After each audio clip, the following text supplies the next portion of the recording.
The Sheep Child by James Dickey. Farm boys wild to couple with anything, with soft wooded trees, with mounds of earth, mounds of pine straw, will keep themselves off animals by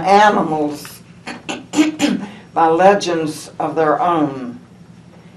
In the hay tunnel dark and dung of barns, they will say, I have heard tell that in a museum in Atlanta, way back in a corner somewhere, there's this thing that's only half sheep, like a woolly baby pickled in alcohol, because those things can't live.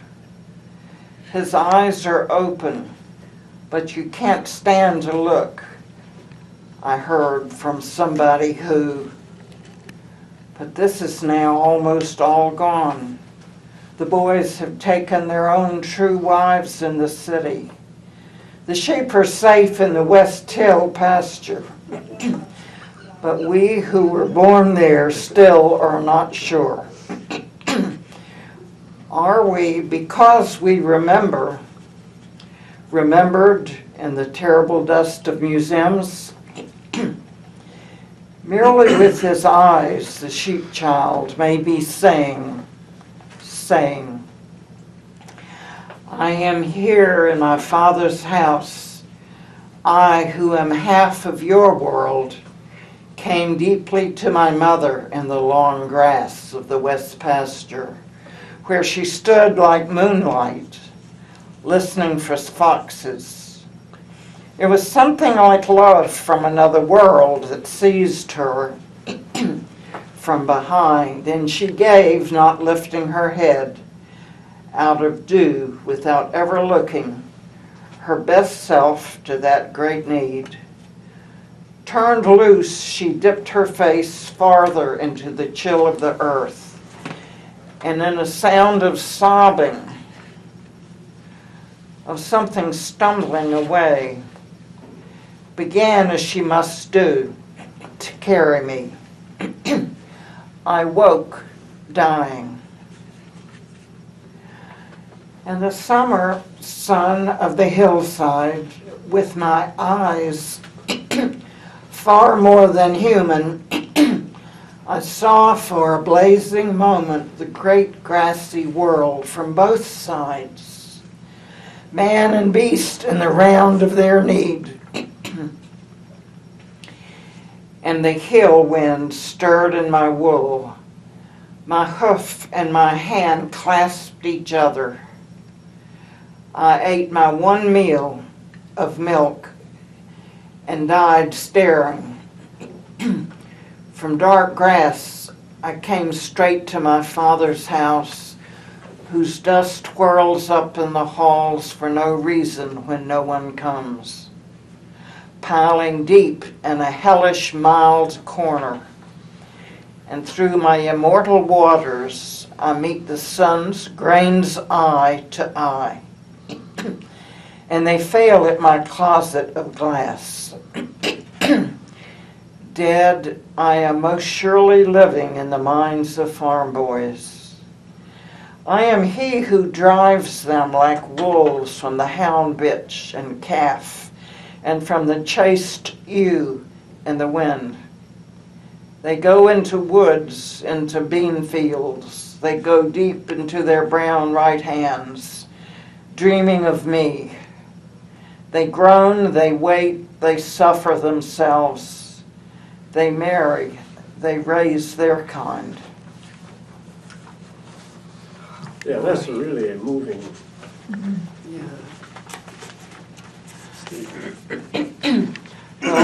Well, maybe I should let someone else read this critique, since I seem to be. How about you, Joe? I have it here. The sheep child may be saying,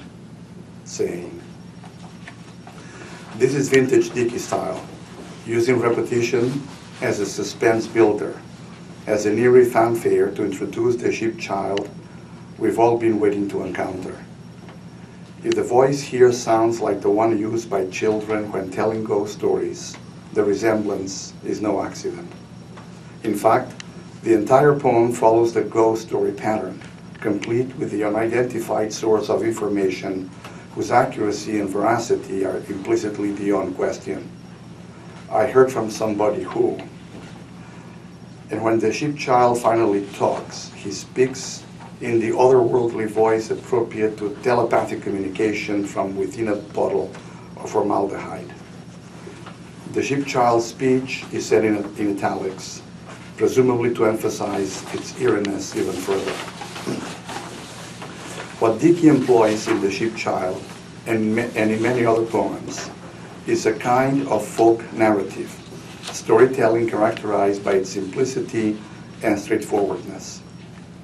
Because of its casual directness, The Sheep Child disarms and engages the reader with the immediacy of an oral presentation.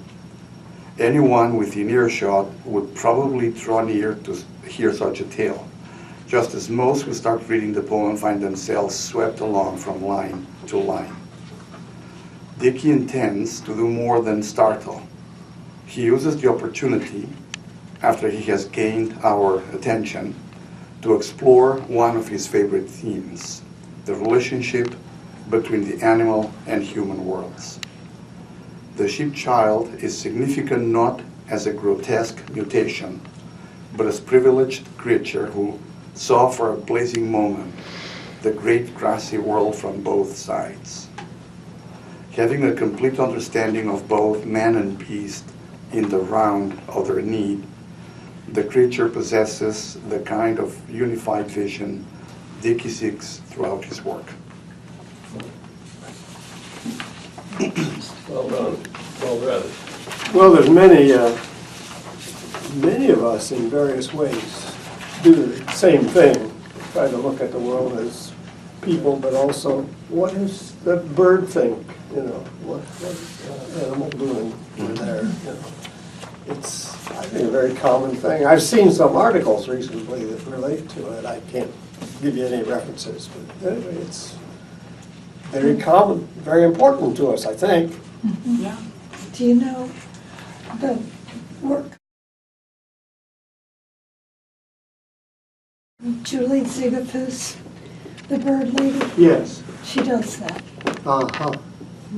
She does it.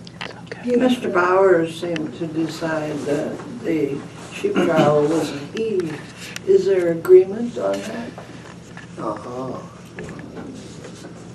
On what? Pardon? Whether the sheep child's a he or she. Oh. Yes. I think it's harder to imagine that it's a woman. The voice is passive. Yeah. And it does say merely with his eyes, the sheep child may be saying. So it does lead us to think male. I am he who drives them like wolves. Yeah. But it's a fair point. It's a fair point to be made. Well, I think Dickey preceded feminism in a strong manner. Yeah. Well, he starts the first line of the poem with farm boys, wild couple. So I think, Well, I don't know. Yeah. The farm boys got a lot more literature in support of this than do farm girls. yes.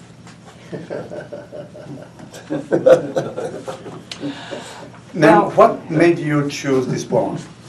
Yeah. Well, I looked up James Dickey because he was from Atlanta and I had heard about him. And then when I read The Sheep Child, it just gave me goosebumps. I think it's a right. I just wanted to mention that because I couldn't bring it, it was too long. Unless you were a farm boy. Huh? Unless you were a farm boy. I stepped back into my days of studying Beowulf. Yeah. We had to decide whether he was all human or not.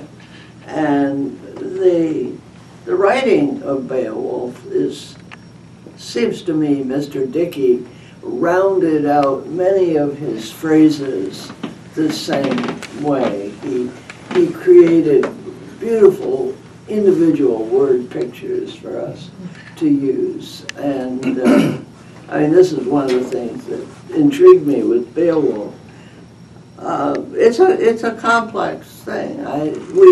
The Greeks, gods came down as swans, impregnated females. They changed into anything. We have a long history of this sort of behavior. It might be pornography to many. Leda and the Swan, is that pornography? I'm not saying it is or it isn't. I'm just saying it would nowadays probably get you in jail. Dickey loved to push the envelope toward the most controversial themes. And in some of his other work, he explores the phenomenon of incest, which is also another taboo topic that Right. polite company has Well, loved to talk Deliverance about. had. Deliverance also Yeah, had, incest, male sexuality and other. But the theme is there that is classic, as you point out. It's the beast within the civilized man, the thin veneer of civilization, and the more violent subterranean world that we all have within ourselves. So I think it's a fine, he's a better poet than he was a novelist, but I'm told that those who know. He's not universally anthologized. No. In some, he makes it in some anthologies, but not in others, it seems. I love the use of the spaces. Oh, yeah. Because it's not what is said as what is left unsaid. And the spaces emphasize that, I think. And I think that's what good poetry does. It allows the reader to read between the lines. And so we're not only reading between the lines, we're reading between the words here, which I think is a very nice technique here. But he does indict farm boys wild to couple in the first line. As a matter of fact. And as an Iowa farm boy, my father never had a single sheep on the farm, and after I read this, I thought, well, I wonder why my dad didn't have any sheep on the farm. Did he think he couldn't trust his boys or trust himself? And that line, and I knew a lot of farm boys in the neighborhood, and I didn't know a damn one that was wild to couple.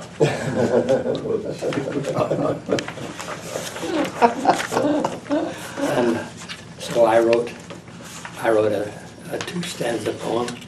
Okay, so that might be a good time to do that. Well, No problem. No sign. because I don't think, I never saw anybody in the poetry group who was wild to couple.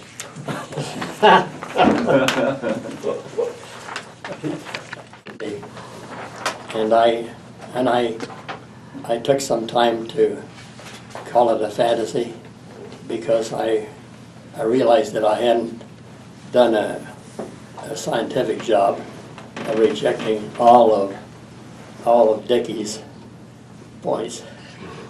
Country boys wild to couple, so wrote a poet with brain so supple that he created a sheep child fantasy in an Atlanta museum which none did see. Poets and scholars the world around have searched for clues where few abound, and mother sheep never known to talk, nor do country boys tell where they walk.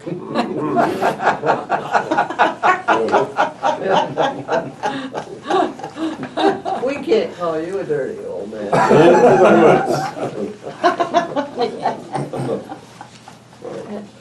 Written by an Iowa farm boy. You're right. Footnote. Who knows what he's talking about.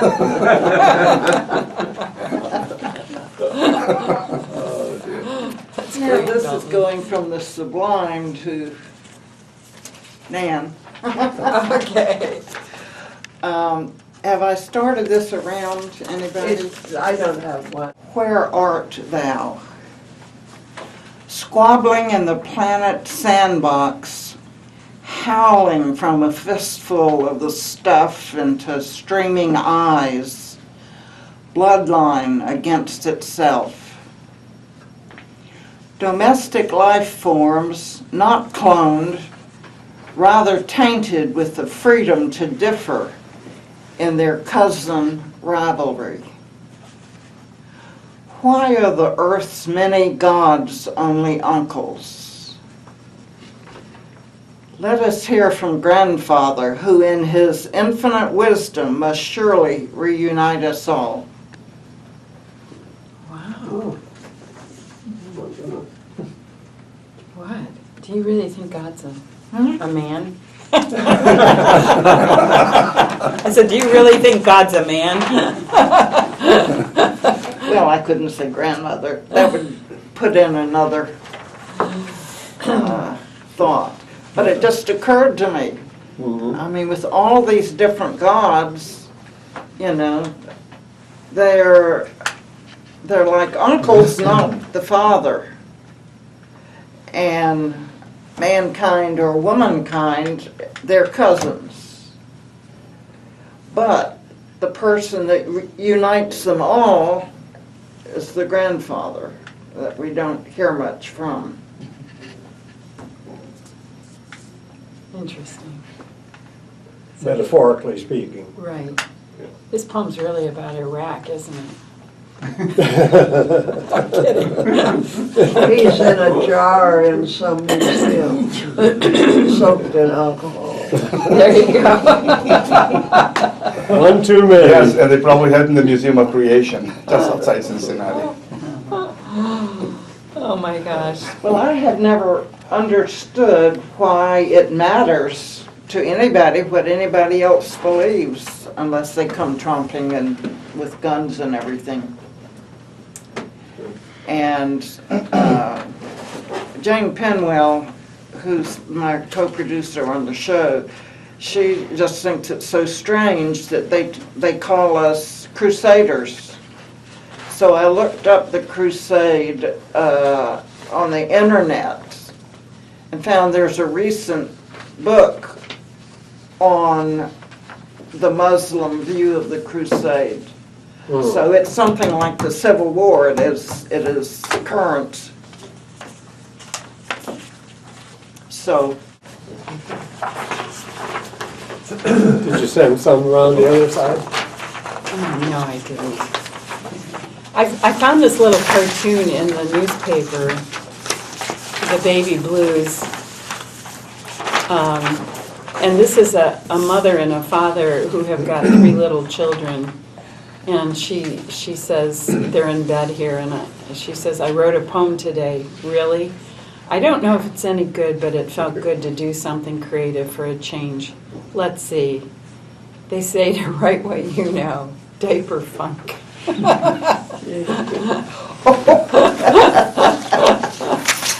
I know that's what we do here in poetry. We write what we know, what we experience. And some know about sheep.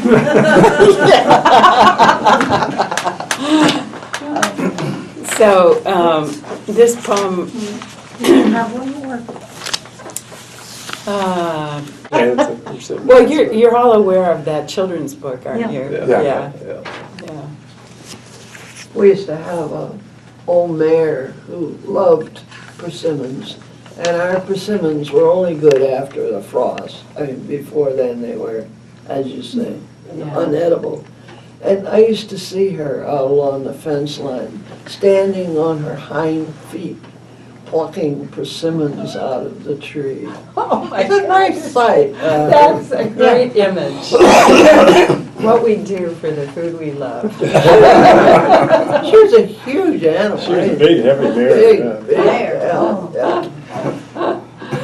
And to think she waited all year for that.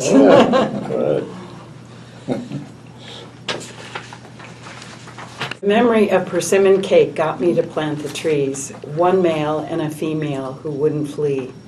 In time, they produced a lot of babies. Those cute small orbs of golden apricot skin, if eaten unripe, pucker your mouth up right tight. But if ready, and October's the month, can only delight. Collecting the fruit, though, can be a bit of a fight.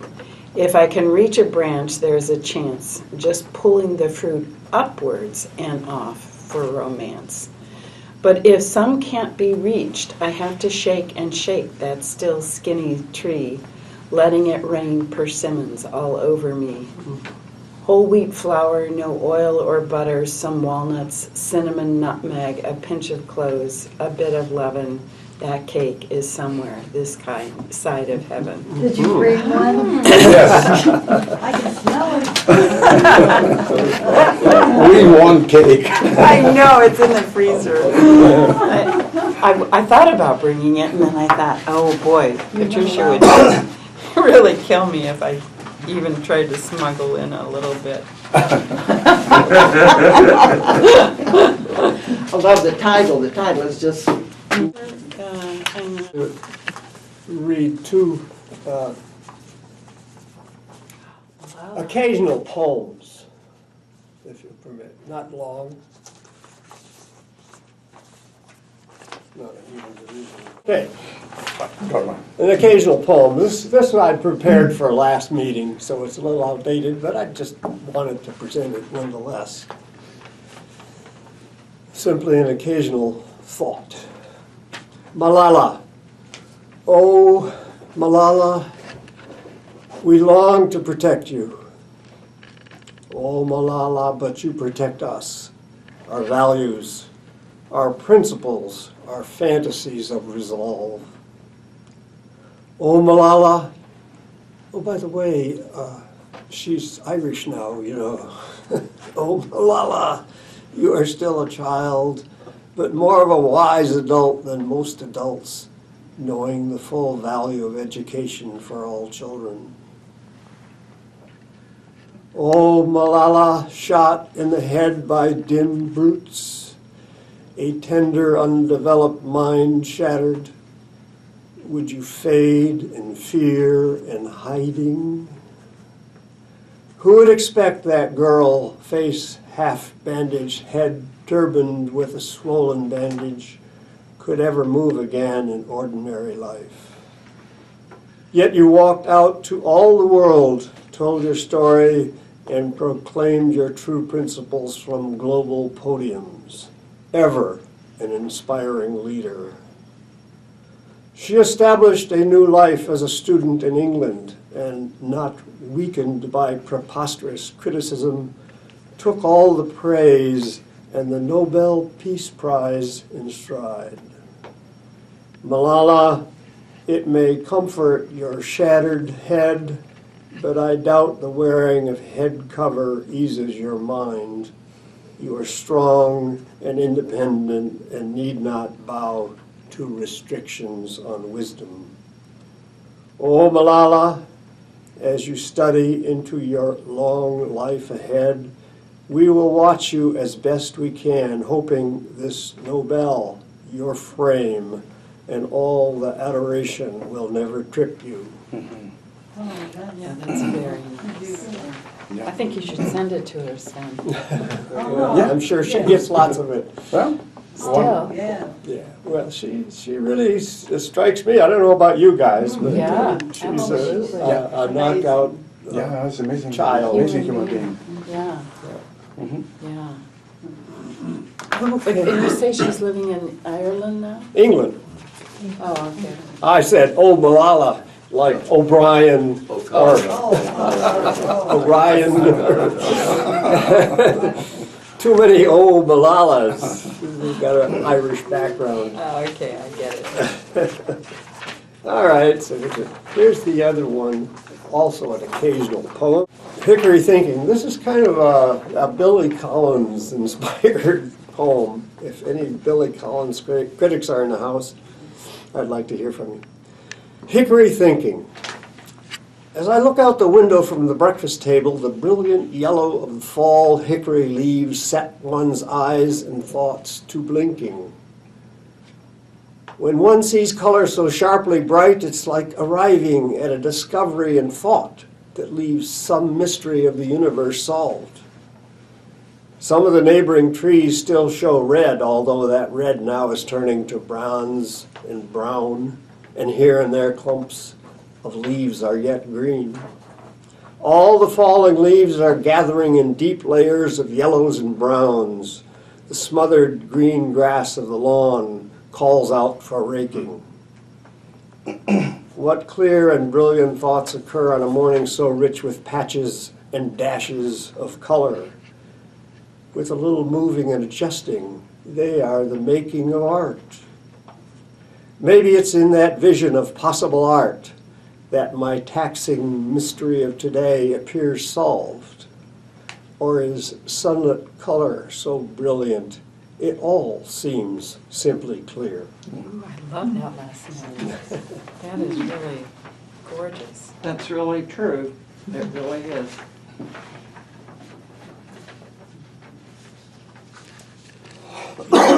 Flying from a very ordinary observation of the day to something more universal. Okay, here's my having spent an awful lot of time watching television in the course of the baseball playoffs and World Series. So here we go, Dickie Tricky. This is the age of taking action. When the moment arrives, can you call up the tools to employ, or will you then be stuck with ED, longing to be as impassioned as Dickie's farm boy? Picture you and the one painting some furniture. You're sanding and you exchange a glance. You know then it's the moment to do the Viagra dance. Sitting side by side in separate tubs with the setting sun firing up the horizon, you may wonder who put 2 tubs on the beach when the pill tells you what you need is 1. One can turn to Viagra or Cialis, but one must first check with the doctor to see if you would be able to climb from one tub to another.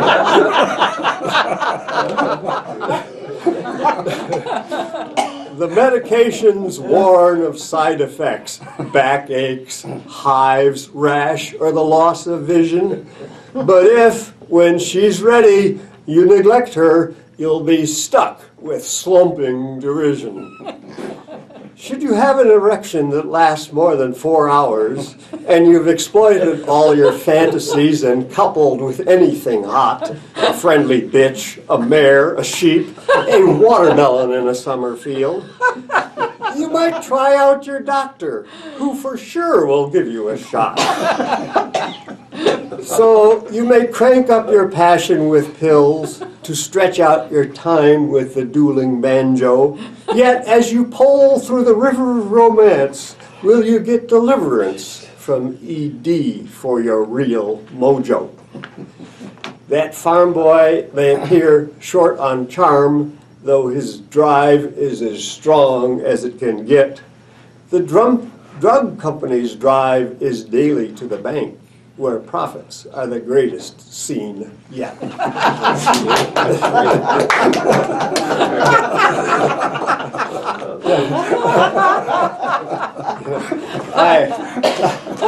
I should note appreciation or mention to Steve Abbott, the poet from the Columbus area, and Patricia invited down as our last Monday night extravaganza series. And he wrote a poem having to do with these commercials. And I wanted to get it, and I never have, and so none of it is directly quoting or owing to it, but the idea has lingered with me, and so it just seemed to fall into place here recently. Did you laugh when you were writing it? You were Well, inspired. It's hard to sit there and remember all these commercials and the key little lines they have. So I didn't go to TV to watch. I've got to wait until that commercial Those comes. tubs are always there. Thank heavens for the mute button. The The poem I wrote for today, I think picks up on some of the things that, including Sven's thing about advertising, but it's connected to my long career as a professor of communication and studying, and continue to study the effects of the media and how the media portray reality and how that affects our perception of the world. So this is what I wrote. Rivers. We know the rivers that flow across continents, from mountains to plains to the sea, that nourish the land and sustain the cities built along their banks. Those rivers tell the story of worlds created, transformed, settled, erased. They are the chisels that sculpted the land and gave us the landscapes we know today. There are other rivers too, like the river of time and the rivers of memory, that tell us what we know and who we are. Those are the rivers that flooded our histories, created the antiquities in a roster of miseries. The rivers that gave us the gods, the idols, the myths with which we invented wars, and the alluvial stench of a world gone mad. The rivers that are cause and consequence of the divisions we have invented, the battlefields, the temple mounds of hatred, the holy grails of deceit, the communion of disunion of those who are holier than the rest. Hopeless rivers, hypnotic and in haste, the rushing waters crashing into walls of rock, sculpting canyons, leaving massifs effaced. Rivers of memory that should bequeath us joyous melodies, stanzas of devotion, words of wisdom, and chants of absolution. Instead, what we hear is the constant roar of news media that give us ruin and gore, interspersed by irresponsible adverts that cure with an illusion if we ignore what hurts. What hurts is that from the river of memory, we select primarily what is sordid and perverse. We recall the destruction of temples long ago, Mongol conquests, named earthquakes and cyclones, modern holocausts, empires that collide, European colonization and its attendant genocides, Mao's madness, Stalin's murders, Hitler's devastations, the Pol Pots, Darfurs, and Chinese civil wars. We remember names like Auschwitz-Birkenau, Treblinka, Tuol Sen, and Kolyma Gulag. Bad memories indeed, but is that all? Are anthropogenic disasters all we can recall? Gravel and sand are the coarse sediments of the majestic rivers that flow from the mountains with which we build roads that connect us and the homes, schools, and temples we dwell in. What do we build with the memories that hurt? Do we care for the ecosystems of the rivers of memory that would allow us to recreate our space and time? The rivers of water enable the upstream energy to be utilized downstream to create new life. What is in the downstream of memories of loss?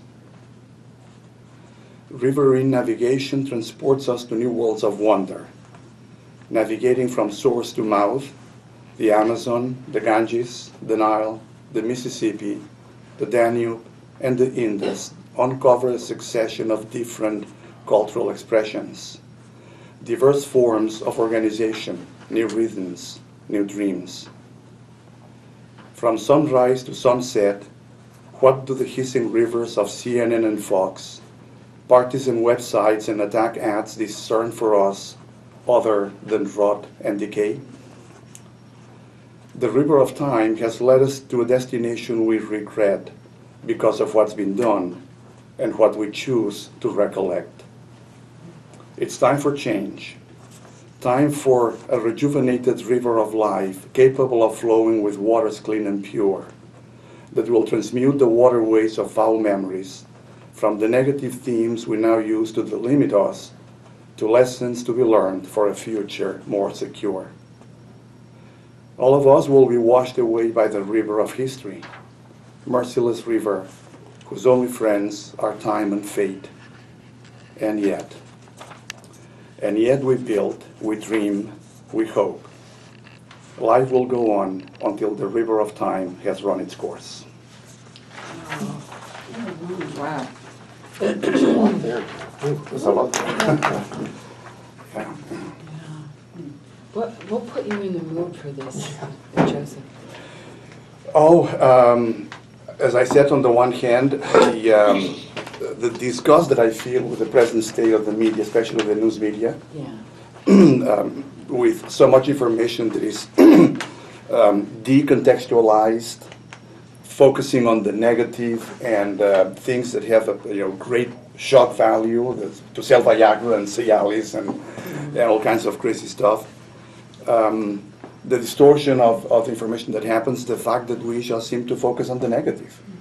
And even in the midst of the worst wars and the worst Ebola disasters or what have you, but there's people doing positive things and cultures that thrive, and we ignore that. And since we all hear is the negative, then we have this understanding of the world as a dangerous and dark place, and places that we tend to see with fear. And I just felt really negative about the media. So You will hold on for just a second.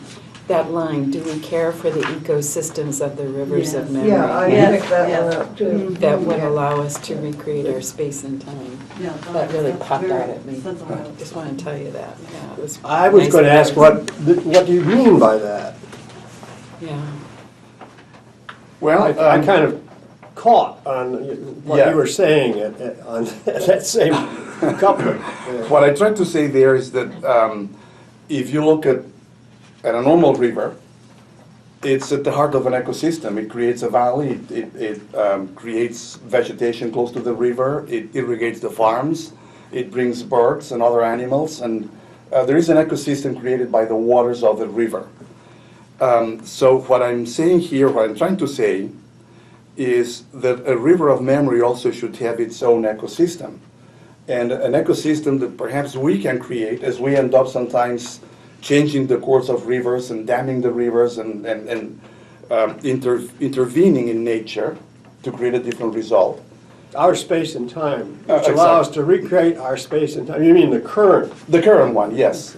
Yeah, so that we can see our own time and our own place in the world in a different way. One that is more hopeful, one that is more, filled with more solidarity, with more hope, instead of what we seem to do. Maybe I can make it a little bit lighter. Good. We need it. I did not, and you'll have to share one with me because I Okay. think I've got enough for everybody else, but not too much. I did the sheep poem before I wrote this. I didn't even get the sheep poem until this morning, but I must have been in the theme of animals and humans because with a lighter note to it. There should be enough for everybody, and then you can share with me, Jim. Yeah, thank you. It's called The Sound of Clouds. What sound does a cloud make as it floats across the sky? What color does the wind paint when it brushes past your eye? When you taste a star in the midnight sky, is it sweet or is it sour? Is the sun's aroma fragrant or foul when it shines in a midday hour? Will the moon crack a smile when I touch its face? Does the rain weave cloth? Does the snow knit lace? Of the trees and rocks I've asked these things. I've posed my questions to Saturn's rings. I've wondered aloud to the snakes and the flies, to my cat when she laughs, to the fox when it cries. And what they all say in their kind, loving way, a message so lucent it brightens my day. Just still your mind's noise, let your heart light its fire. Let the child in you blossom, have no quests or desire. With no this or that, no good and no bad, no separate or distant, there's joy to be had. Be now and be here, there's nothing to fear.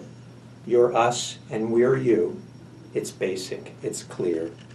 The answer is quite simple. Just let yourself be one with it all, and the truth you shall see. Wow. Fantastic. Happy Land. Bravo.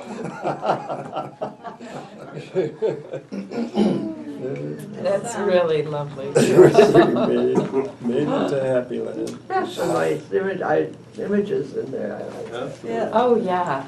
You're painting with words. Just the Stone snow lit lace. knit lace. Yeah. Yeah, I love That was really special. Yeah. I really relate to Joe's sense of the river of time too, because the river of all of us is just kind of flowing together. And when I see the news, I just think that it's just a violent interruption in this flow that's taking place. So I'm glad I followed you. Well, let's do tryout for troglodytes because that's today. Today? Today. Voting rights today. Yeah. Oh! Wait, this is. Oh, yeah. Say, have you voted today? Think your wealth and health could be at risk. No matter how hard it is to pick and choose between this one and that one, ask yourself, ask anyone, ask me, what are you really against? What are you really for? Listen to the spin, hold your nose when the stink gets too high, then friend, decide, vote, and hope. I like that. Yeah. That's essentially it, too. Yeah. One should vote, but then find something political to do the other 364 days of the year. Oh, boy. Anyway, No, voting is nothing. Voting is useless in our society, the way it's been purchased.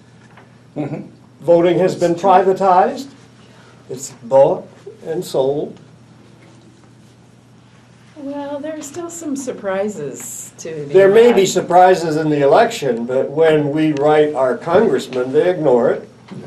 They do as they're told. But Ruth, I do hope there will be some surprises today. Yes. I do too. Well, you guys are optimists, but Yeah. anyway.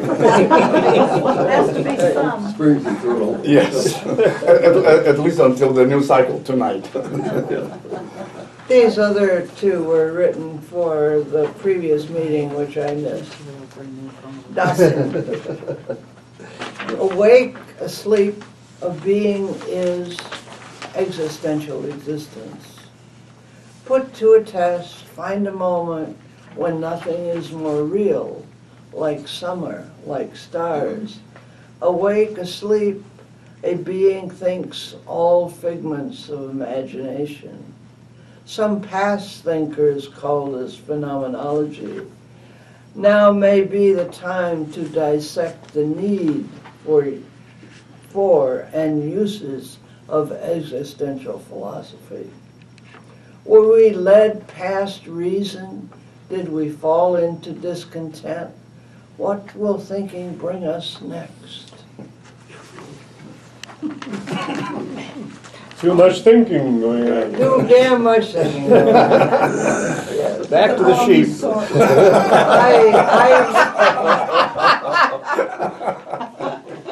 I'm coming to the conclusion that the real villain in the 20th century was existential philosophy.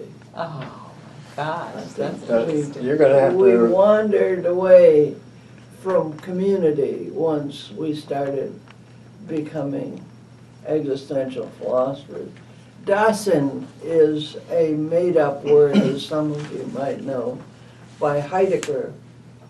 It means being there. yeah, it's the an important essence concept. of- I didn't do a footnote, I figured I'd tell you. Patricia isn't here to correct You can do it. But some of us would love to see a footnote, Joe, you know that.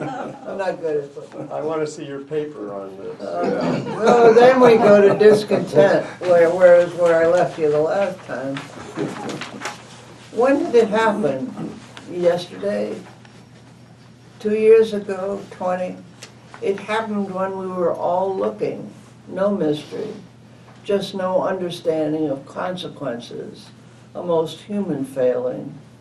Now, as we wait, the wind blows through our broken cities, our wasted fields, our helpless children gather in nothingness. How long do we wait for? For what exactly? Oh, my God. I'm hoping to get out of this mood.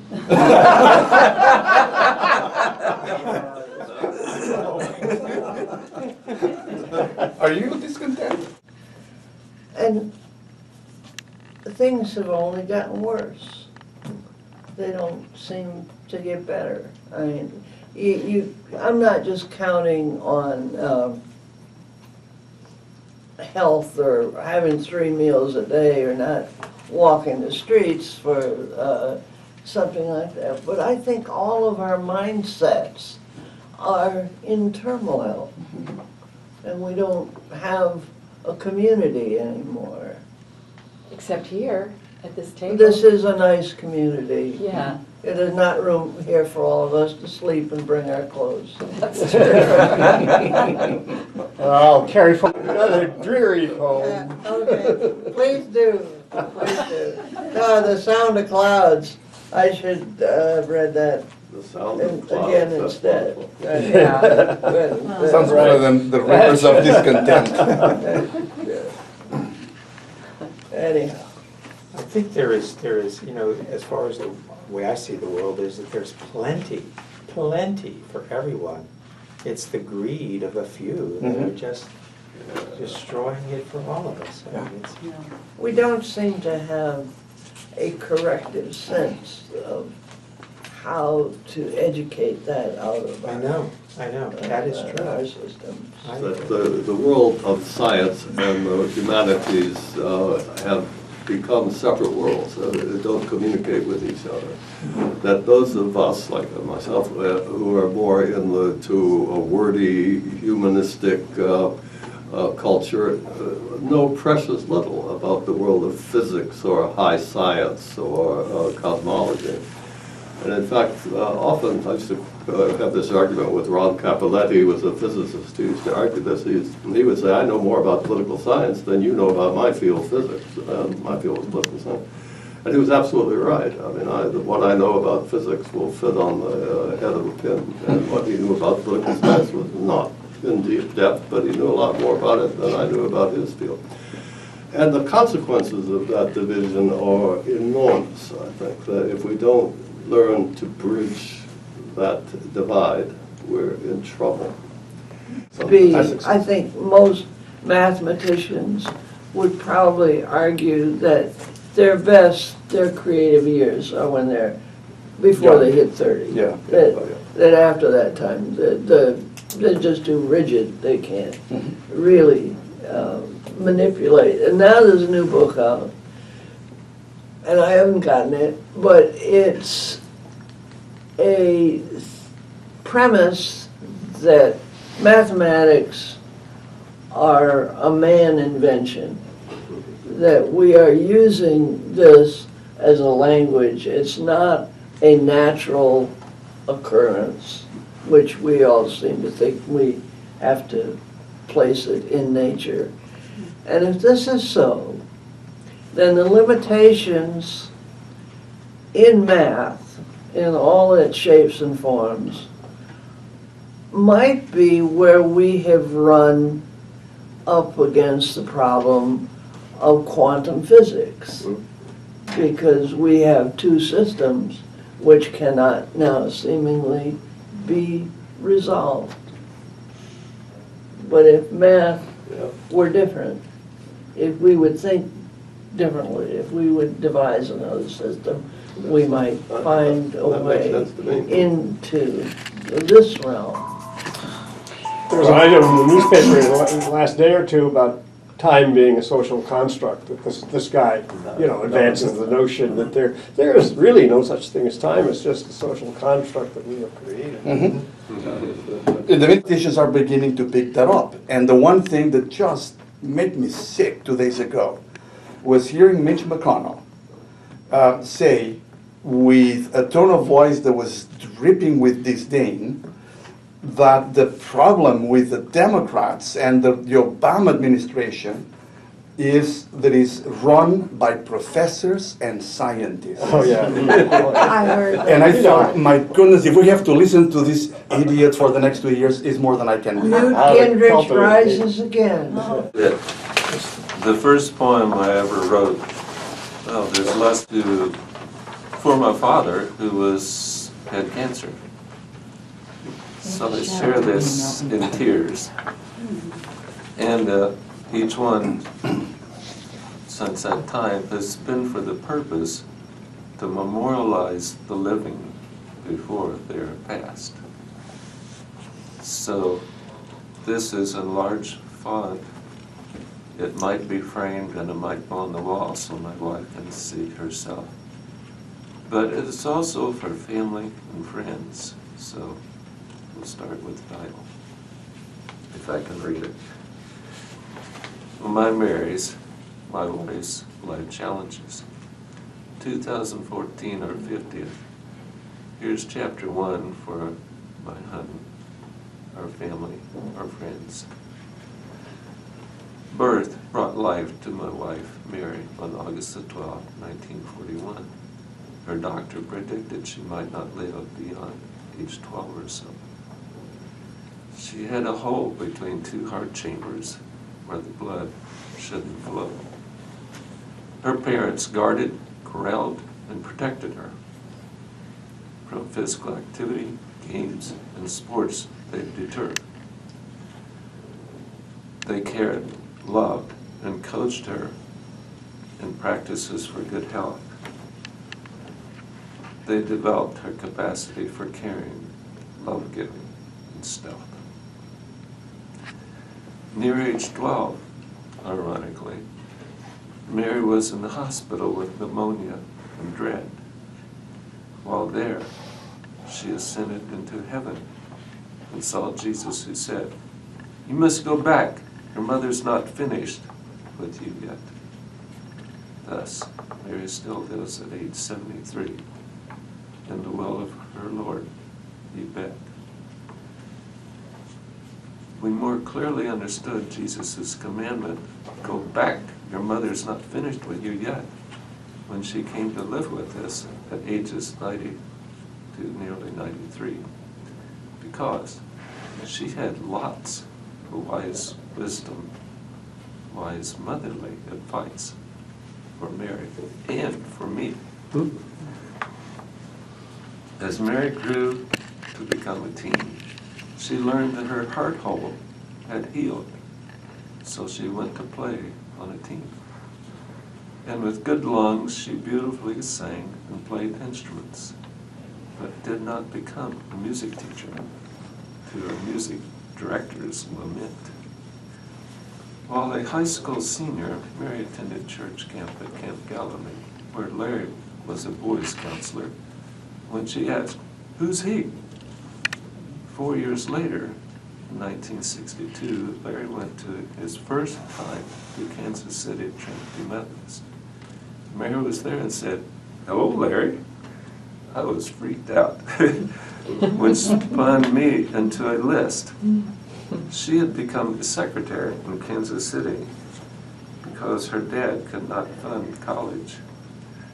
We became acquainted at Kansas City Trinity Methodist, observed, dated, separated, reflected, reconnected, proposed, and married on 8/22/64. At Trinity, we made our commitment for life as husband and wife. This year, 2014, we're celebrating our 50th anniversary of our married life's challenges, adversities, and victories. These topics will be reviewed in forthcoming chapters of our life history. Well, happy anniversary. Yes. 50 years, that's awesome. And I apologize. Hey, it's a heavy-duty subject. Yeah. Yeah. That's very touching. I'm sure she will appreciate having written that. I actually gave her a chance to look at it a couple of times, and she corrected what Jesus said to her this morning. What? Is that right? Okay, I'll change it. Have you survived the Royals' loss? I did watch it. But Bad news, that's baseball. I watched the sixth game, and I can remember. That was a good one. It in light of the last game. Could I ask a question? The fourth stanza, Yes. it seems to me, should become the penultimate stanza. One Thank thing. you very much. This one we move more clearly, Yeah, Mother? clearly understood. Yeah. Okay. Oh, okay, thank you, thank you. that keeps you more chronologically in order. About a year ago, my mother died, and at 96. And I was thinking at the time that we need to have memorial services before people die, because I wish she had been able to hear all that was said about her. So, this reminds me of that. We need to say these things and print these things and write these things about people we care about, not memorialize them later. Thank you.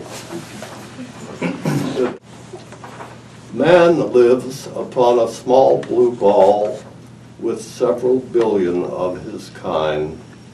His globe rings round a nearby sun, one star among so many more.